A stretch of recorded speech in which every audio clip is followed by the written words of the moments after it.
another week, boys, and another TWAB. This week at Bungie, God damn it, it's just everywhere. We're twiddling our way into more epic fashion, answering some Sandbox questions and offering up a few other reminders that some folks might be looking for. Before we get into this week's shenanigans, however, let's quickly look back at what went down last week in case you missed it. New blog name, who dis, heralding TWID. Walk Fashion Baby with a brand new Guardian fashion contest. GM Nightfall's heads up starting this week. Supremacy returned to Crucible. A very well-earned apology to Cali the Corrupted, and the patch 7.1.0.2 preview. Now, for this week, here's what we've got. Prime at Bungie 2023 recapping for emote. A nice little Sandbox Q&A to dive a little deeper into some of the most frequent burning questions. Iron Banner is back next week with Eruption. Fashion contest picks for Drown in the Drip. PlayStation X Destiny 2 crossover art roundup. What's new from our player support team? Yeah, I would love to see what's new. And weekly Destiny art of the week and movie of the week picks. All right, let's dive in, shall we? Pride at Bungie and Trans at Bungie say good morning. Say it back. All right, let me actually move me down, guys, so I'm not covering this up. As you may already know, June is celebrated as Prime Month, and our Pride at Bungie and Trans at Bungie teams couldn't wait to share what Prime means with the entire studio and our players. But what is Prime Month and why does it matter?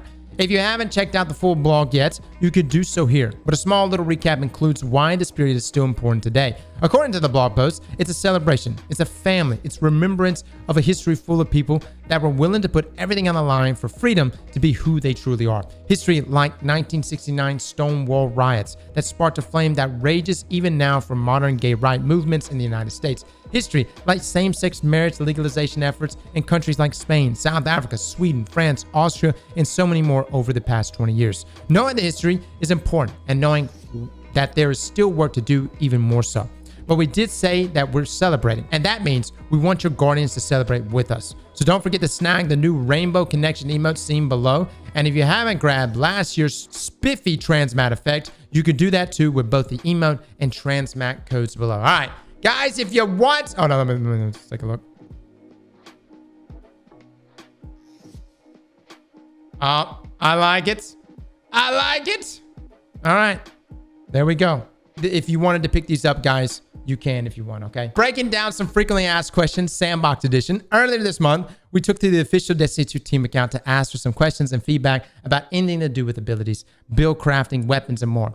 Y'all didn't hesitate to share with us those thoughts that have been bouncing around in those noggins. And now we've got the team here with some answers to the most frequent questions we've seen. Before we dive in, this is a good time to remind folks that this is an example of the type of content we'll look to feature standalone developer insight blog posts in the future, so keep an eye out.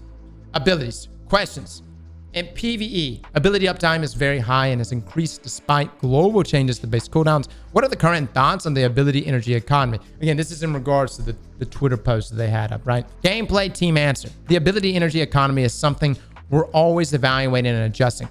With a massive number of sources that can grant ability energy, it's always an area of concern. While we don't have any sweeping changes to announce today, this is a continual area of focus for us. Destiny's identity is fundamentally rooted in space magic power fantasies, but we don't want ability uptime to balloon to a point where the power spike from active ability ceases to become a spike and become the norm. Questions. With aspects, armor mods, and artifact perks that rely on players being able to throw or destroy their created tangles, the cooldown can feel frustrating. What is the intent behind the tangle creation cooldown time? And are there any plans to revisit it? During strand development, we experimented with a significantly lower tangle creation cooldown time. When the tangle cooldown was too low, combat became extremely chaotic, with random explosions going off all over the battlefield. We don't have any plans to go back to that level of uptime, but we agree that competition around tangles can be frustrating. In Season 22, we're currently planning on reducing the tangle cooldown time from 15 seconds to now 12 seconds. Question. Broodweavers were intended to be the minion master of Strand, but threadlings can feel underwhelming and high in content, especially with the potency of Suspend. Are there any plans to adjust this relationship going forward? We're working on a two-pronged approach to this problem for Season 22. We agree that it can be hard for threadlings to feel valuable as combatant health increases in high difficulty PvE content. We also believe that Suspend is currently too strong in PvE. Well, hold up, Bungie. Don't be getting too crazy right now. For Season 22, we're implementing a sizable increase in threadling damage against PvE combatants. or PvE targets and reducing the duration and uptime of suspend sources in PvE. In addition, we're making a change to the Broodweaver's newest strand aspect, the Wanderer, to address community feedback regarding its potency. I think people were hoping for that necromancer fantasy, you know? And I don't know if you can necessarily have that. I mean, you can't spawn 7 minions and a golem, you know what I mean? But I hope that the threadlings do get amped up enough that you can use it in things like Grandmasters. Question, how does the team feel about the current suite of grenades? While we wanted all grenades to feel viable, some grenades are fundamentally better suited to specific situations or modes. We don't expect perfect equalization as a result. We want to avoid situations where a single option is clearly the best across many different combat roles. For Season 22, we're making some small adjustments to the uptime of a few underperforming grenade options. As we move forward, we'll continue to evaluate and adjust both overperforming and underperforming options as needed for the health of the sandbox. All right. So that was it for abilities. I actually wonder if they're going to talk about game stability in just a second. Weapons. Question. Can and will hand cannons get a buff? Not quite to Shadowkeep levels, but at least something. Weapons team's answer notes that hand cannons have been touched several times over the past few years, and the current PvE damage numbers means that compared to Shadowkeep, they currently deal roughly the same damage per crit and almost double the body damage. Reverting to Shadowkeep numbers would be a substantial nerf for anyone who ever misses a crit, which we're not planning to do. The overall balance of PvE has changed substantially over the last few years, though, and some weapons have suffered as a result. We agree, though, which is why hand cannons got an extra 20% damage in Season 20 mid-season update. This didn't move the needle as much as we'd like. Hand cannons still struggle to find a niche in PvE. Their damage output is comparable to other weapon types, but reload speed and smallish magazines make it a painful option to run make it painful to run out of ammo. There's some room to bump them up a little more against minor enemies, but what if they did what they looked like and became a primary ammo option for chunking down tougher single enemies? Here's what we're currently playtesting for future seasons. Numbers may still change, along with a quick preview of specific hand cannons that we felt languished more than most. Also, increased reload speed at 0 stat by 15%. This benefit scales down at an increasing stat, with 100 stat being unchanged. This is a substantial benefit to hand cannons with low reload stat, which includes several aggressives and precision hand cannons. PvE damage. They're increasing damage against minors, red bars, by 20%. Increased damage against major orange bars by 75%. Holy hell. And then heavy burst hand cannons. Change the Warden's Law legendary hand cannon to be the first member of a new subfamily, heavy burst hand cannon. This fires a 2-round burst and is overall much more satisfying to use than the previous version, while still benefiting from some of the unique properties of the original. Dude, I swear Bungie hangs out in the stream. I said, what was it, a week ago? I was like, no way in hell will we ever see an update to Warden's Law and that archetype. And here we fucking are. How is this happening? All right. It'll be a heavy burst hand cannon, which means what this really tells you guys, we're going to get more hand cannons in this archetype. Now, I do want everyone to know this. Even though they're doing this right here, this fires a 2-round burst and is overall much more satisfying to use than the previous version. Here's the thing. It splits the damage. And a lot of times the second shot does not land, just the first. Okay. So I just want to point out the thing that has plagued Warden's Law is its consistency, which has been ass for forever. I mean, it's just not good. Even with Warden's Law has some fantastic rolls. Hopefully they actually fix the consistency there. But these are some big changes here, guys. Now, what I want you to take note of, we recently just did damage testing of Malfeasance with its catalyst and a lot of the hand cannons with Lucky Pants. These buffs right here are going to be wild. Okay. The damage was already good. So for my hunters that use Lucky Pants, now is your time, man. Break that shit out. Get ready to shred. It's about to be a hand cannon meta. Seriously. And then you got things like Ariana's Vow too. That will work with this. All the buffs that have been handed out to hand cannons, we've checked it. We wanted to know, does it affect Ariana's Vow? It does. It is not something that has evaded Ariana's. It still applies there. It's been a blanket buff. Question. Kinetic weapons seem to be falling behind as builds get more intricate. Are there any plans or ideas to make them more interesting to help integrate them into builds? We've also noticed this. We've poked at this issue a little with damage increases versus unshielded enemies and the kinetic trimmers perk. but we've also prioritized shipping more strand and stasis weapons in the kinetic slot to equalize those numbers a little and ensure that all slots can tie into Buildcrafting. We're continuing to look at kinetic and have something planned on a year of the final shape timeline that may make them a little more unique, but maybe it's time for that kinetic subclass. Probably not. Wait, what? Guys, I theorize that we would get a kinetic subclass. Is it bait? Y'all tell me. Y'all think this is bait? Why would they throw it in there? Why would they throw it in there? Normally, Bungie doesn't just throw things in there. Question, how's the team feeling about the current state of Glaives? What about the exotics? We've got a substantial Glaive tuning pass coming in a future season. Currently, this is on season 23, aiming to make them more satisfying to use, particularly in PvP. We're not happy with the current state of the class-specific exotic Glaives and are making some major changes to them when we touch Glaives all up. This will likely take the form of adjusting how players activate the exotic perk along with some other changes. Dude, they need help. I mean, the exotic Glaives, let me just say this. Not only are they arguably the worst Glaives, and that's saying something considering where our other Glaives are, but guys, can we just all admit the exotic Glaives just look hideous? I mean, and in terms of aesthetic and drip is and everything, but they are just not attractive Glaives. I don't even know why they designed it that way. But not only are you unattractive as a weapon, but you suck.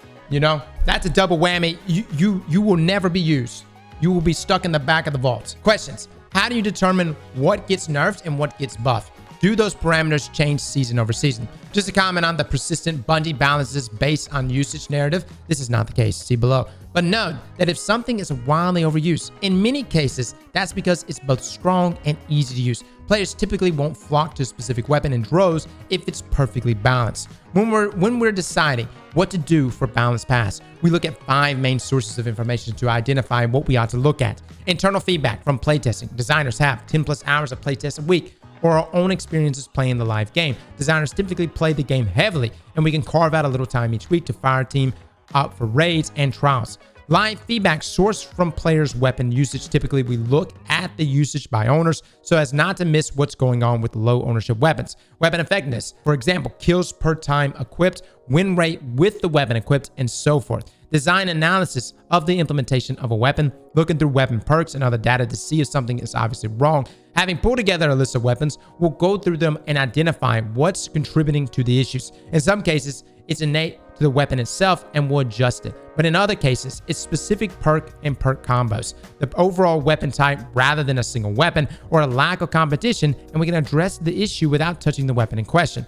Yes, some of the logic for which weapons get attention changes depending on the focus of the season. If we have high representation of a weapon type in the seasonal artifact, we're shipping several newer reprised weapons of a specific type, or encounters that play well with specific weapon types, we'll dig into the matching weapons to make sure they perform well with the seasonal focus from other teams. For example, in the past, we've had seasons that revolved around high-density close-range encounters with matching artifact unlocks, and revisited the tuning of submachine guns and grenade launchers. All right, that's Bungie essentially saying that they have a scientific approach for how they make Sandbox changes.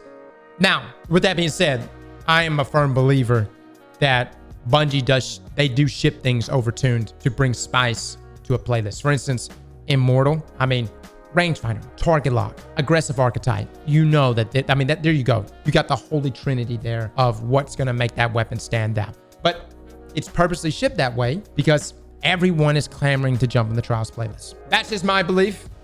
And, I think in the grand scheme of things, it is better to ship things, slightly overtuned and then walk it back. I say this because no one's that crazy about Excalibur, right? Question, any further exotic tuning plan for the future? And what's the thought process behind those plan changes? Just to give some context on timelines, we just shipped Season 21. Season 22 is complete. Season 23 is in full production, and the final shape is entering early production. Oh, wow. We have a small set of changes to exotic weapons coming in Season 22 that we've been playtesting for the last few months, including the long-awaited PvP nerf to the Monarch, a buff to Touch of Malice, a couple minor changes to other exotics, and some tweaks to legendary perks such as Bipod, Shoot to Loot, and Under Over. So, I actually wonder when they talked about Bipod, they were speaking on it from a perspective of that change, because currently right now it's not good. And they really talked it up. Also, bear in mind that the zoom to damage falloff normalization and sword guard rework are coming in season 22 and affect exotic weapons as well. This will be the biggest change since airborne effectiveness, guys. I mean, the decoupling there from zoom is going to change everything. We're going to have to test everything. We've pulled several well-tested changes from season 22 into the season 21 mid-season balance update, which we'll talk about shortly before it ships. As usual, we're making an exotic catalyst for an older exotic weapon in season 22, and this is one that's been heavily requested, and it's likely the most complex catalyst we've ever made. The process for exotic tuning is looking at pain points around over or underperforming weapons. What is the most requested catalyst? Thorn? Oh my God. No way. If the normalization for range actually ends up equalizing things for all hand cannons, I know Thorn doesn't necessarily have a great range stat, but if it allows it to compete, because that's really what makes it suffer, is range. And if the catalyst is actually juice, Thorn it's my favorite hand cannon. I think it's the best feeling hand cannon in the game. It's constrained in its range. We'll see if that's it. The process for exotic tuning is looking at pain points around over underperforming weapons. And honestly, just looking at the 20 least used exotic weapons, we poke at that list every season. Okay. Honestly, a great way of going about it. Exotic armor and build crafting. Question: my favorite exotic armor could use a buff. Any plans to continue balancing legacy exotic armor? Armor team answer: there are many existing exotic armors that we want to see get more use in the sandbox, and a few that still feel a little too strong. It is our intention to continue to balance exotic armor incrementally over time. You can look forward to the next batch of changes in season 22. Dude, all I want is just for new exotics to feel truly exotic. Maybe Bungie's just getting tapped down on creativity. I like the new Titan exotics, cool, but again, it's like niche exotics. But for instance, the Glaive exotic Trident for hunters, you know, I'm just not blown away by it. Maybe after the Glaive change, it can be good. But yeah, that's kind of what's happening right now with a lot of exotics. And then if there is something out of ban and it is really juice, it gets turned off and we can't play with it. So question: can you explain the recent Stompy changes nerf? Stompy changes. Stompy provides a great neutral game benefits that excel in PvP and have the potential to make it very difficult to target a hunter wearing them, thanks to the unique nature of the hunter jump, which allows for rapid directed changes in midair. Our goal was to make them a little less free so that the wearer can still gain the benefit, but with a small amount of downtime each time the player uses their dodge, which itself provides numerous benefits since many armor mods key off of the use of your class ability. That being said, we'll continue to monitor how Stompies is performing and we'll make further changes as necessary. Guys, we used Stompies all last week. I kind of like them. I mean, I didn't like the AE changes before. I didn't like that -50. And even though, yes, consuming your dodge takes away those things, you can rock high mobility and feedback into it. What are y'all's thoughts? I feel like Stompies feel really good. I was hitting in-air shots. This is better, but it still sucks as a Hunter Stompy main. It's more fair. Says the Titan main. Dude, I'm serious. I actually feel like Stompies are in a good spot. I'm just my thoughts. Questions: are there any plans for more exotic armor interactions with exotic weapons like Necrotic Grips has with Weapon of Sorrows? We feel these special connections between exotics are best when they are rare and a little bit hidden. That being said, we'd like to add more of them to the game, especially for hunters and titans. Keep an eye out for the future. Okay, that would be amazing. I mean, the synergy there with like Osteo and Necrotic, Thorn and Necrotic is some of the best we've ever gotten in this game, man. Really, really.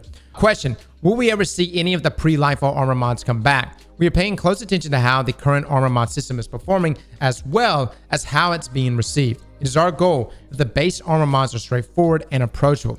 They should be the behind-the-scenes foundation of your build, not the star elements. We do want to experiment with fun and novel ways to interact with Orbs of Power, Armor Charge, and other armor mod systems, and plan to do so via the seasonal artifacts. So something Bungie really did at the beginning of Lifefall, guys, they did take away armor mods. Some of them have actually been turned into fragments. They've just been, another name has been slapped on them. I think it was Reactive Pulse that got turned into an artifact, and they threw it on there. So, you know, maybe that just brings more balance to them. I'm actually curious, and I can't even remember like how many other mods we left. I know we left behind a lot of other Warmind Cell mods. You know, what are some mods right now that you guys are like heavily missing? What are some armor mods that y'all wish were back in your builds? A Reactive Pulse is a fragment now. Oh, the stat bumps from like Powerful Friends and Radiant Light. Okay. Yeah. Element of Shards for stasis builds, but they kind of moved that to the leg armor mod already. You know what I mean? Where it works for all subclass status effects. Quick Charge. Bungie definitely completely remove stat bumps from Armor mods. Elemental well mods. Yeah. I mean, again, they're tying it to subclasses. I mean, they changed it completely. They're tying it to subclass. Onyx races, fire sprites, stuff like that. Heavy-handed 100%. Miscellaneous questions.